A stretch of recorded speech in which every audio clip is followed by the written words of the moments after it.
If this is your first time, I hope you will stay. Espero que te quedes. Now, this video is for people preparing their IRP, so people doing A-level Spanish. Now, I've had quite a few messages over the last few weeks about this question, and so I thought I'm going to do a video about this because it seems to be something a lot of people are quite worried about. So the question is, what do I do if I don't know what to say in the IRP when they start asking me the question? What do I do if I get stuck? Okay, so I think that's a general feeling that people are having at the moment, that they might go blank, don't know what to say, panic, and it will just all be a disaster. So I'm here to say, it's not going to happen. It is not.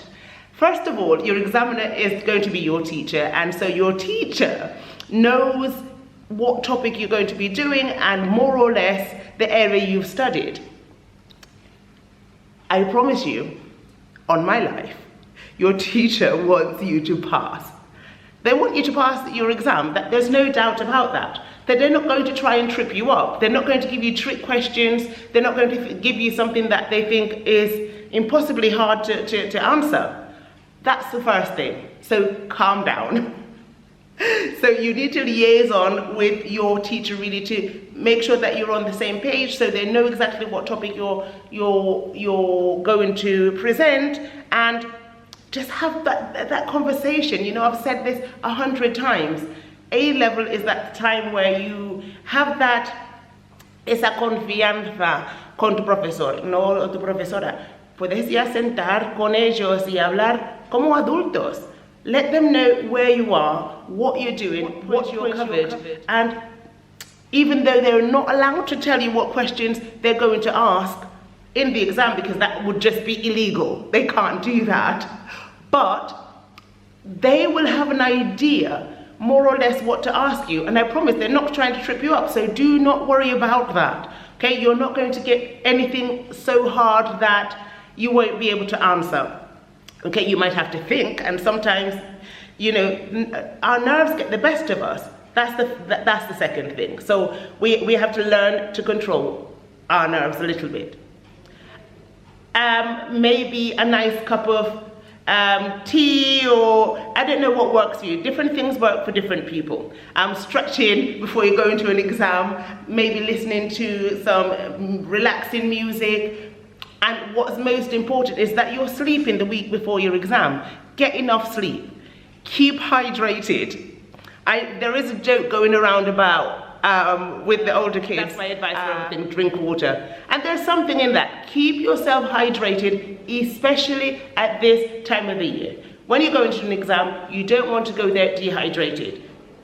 And if you're speaking, even more. You need to keep your whistle wet, don't you? Okay, so before we even walk into your exam, you need to take this period to make sure you're studying. So practice, practice, practice, practice, practice. Think about that 2-minute presentation that you're going to do. Think about all the possible questions that your teacher might ask you. So points that you think, oh, this is interesting. Analyze. What good question could arise from this? Get someone from your class to practice with you and think of possible questions and possible answers. This, I feel, will help, okay?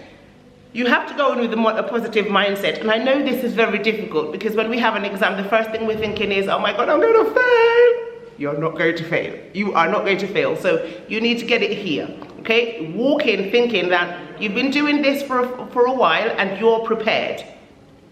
Tell yourself that, okay? And that's the truth.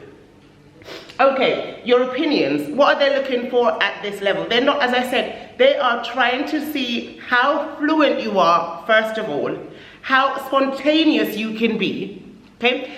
Your ability to analyze and discuss the point, how to keep a conversation going, how to talk about a topic in detail and to show your interest and express that. That is basically what they're doing, they're expecting from you. So they're not looking to see how well you can answer a really complex question that they're going to throw at you. It's, can you keep the conversation going? Okay? Can you keep the discussion around what you're doing? Okay, without drifting off? Are you able to give your opinion about important issues surrounding your topic? Okay? Right. Next thing you need to make sure you do so you're walking in more confidently is looking at your vocab for each of your theme. Okay? Right. You can't, there's not one of these things that you can blag. You have to do your research. Even if Spanish is your first language, and I know there are a few people who are native speakers, you still have to research. It's not just about fluency, but it's about knowing the topic that you've chosen, because as I said, if you don't do this, then this is more likely to happen. You will quedar en blanco. Okay, you will lose it, and you might not know what to say because you don't have the information. But if you do, relax, which I'm sure is the case for most of us. Okay? Now, I'm going to give you 5 sentences that you will not find on the website, in your Spanish vocab list. You won't find it on the AQA website. You won't find it because I think these are just common sense. These 5 sentences are sentences that you can possibly employ in the event that you find you don't have anything to say and you're really panicking. And it's just to get you out of that situation where you are possibly leaving a long pause. We're not looking for massive silence. Okay, we don't, that's something that's not, it doesn't look good. So to avoid these long pauses, these are some sentences that you would employ in real life, and I don't think you will lose marks for saying, you know, repeat this, I didn't quite understand that, and so on. So we're going to go over these to make sure that at least you have these. You don't want to sound too rehearsed, and so I don't want you to learn all of these and just be chucking them at the examiner. I want you to think about them, and perhaps you can word them in a different way if you choose to use one of these. Okay, you might word them differently, or you might choose one of these, but just don't make it sound very learned. Okay, right. So the first sentence I have is this. If in the event your teacher gives you something that you just haven't got a clue about, be honest. No tengo la menor idea, pero lo que sí sé es, so I don't have a clue, but what I do know is this. And then again, once again, you are in control of what you're saying. Then elaborate with something that you do know about the topic. Do you see? So maybe that specific question, maybe it's a date, maybe it's an event, and you don't know that. It's okay to not know that. You can employ something like this, but then you keep the conversation going. The discussion is not being stopped. Okay? Right.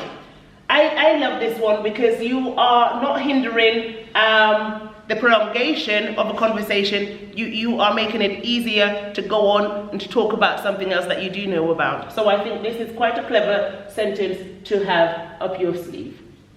Okay? Right, next one.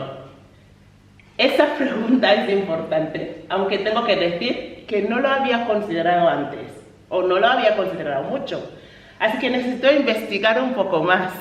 Okay? So imagine your examiner asks you a question that you really hadn't thought about before. This is a lovely question. This is a lovely sentence to say. That question is important. You know, that's an important question. But I have to be honest, I hadn't considered that before. I would need to investigate more. That's nice. And then after this, perhaps you can add something that you did research a bit further, and that, again, the conversation is continuing. Okay? Right. I also love this one. Con respecto a esto último, me he perdido. Le pido disculpas. This is a very honest sentence. You might apply this in real life as well. Guys, I'm equipping you with not with just sentences for the exams, but for your real life, okay? Okay, so regarding, con respecto a esto último, me he perdido, le pido disculpas. In regards to to this last thing, I've got to this last point. I'm a bit lost. I'm sorry. Okay?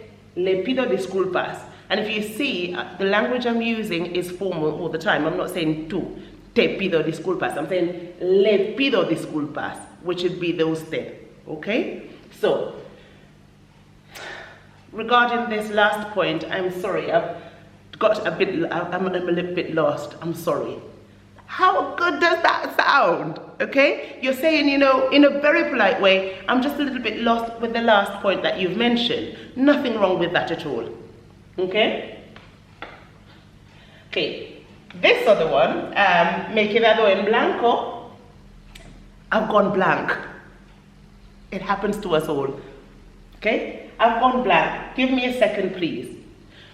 I feel as though this gives you, while you're saying this, your mind could be thinking about what or how to answer the question, okay? But obviously that second is not going to be 10 seconds, it's not going to be 15 seconds, but it gives you time to perhaps get your ideas together quickly, okay? Me he quedado en blanco, deme un segundo, por favor. Instead of dame, which would be tú, deme, formal, okay?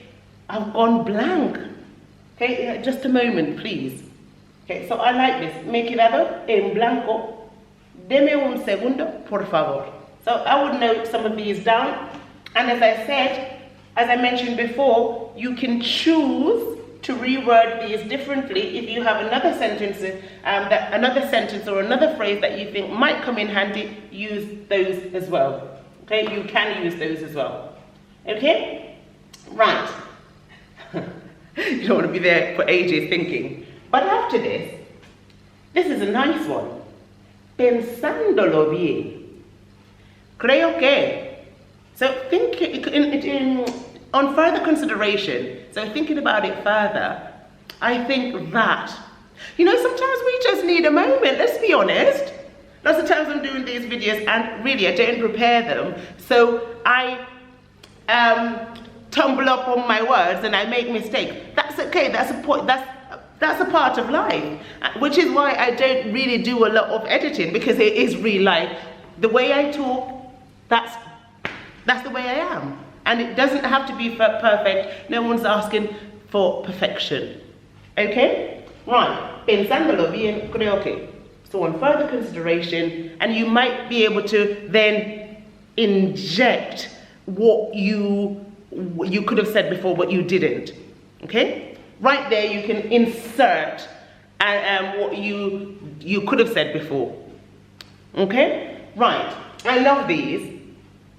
Perhaps you just didn't hear the question properly and you need for them to explain a little bit. So in that case, you would employ this. Por favor, explique lo que quiere decir.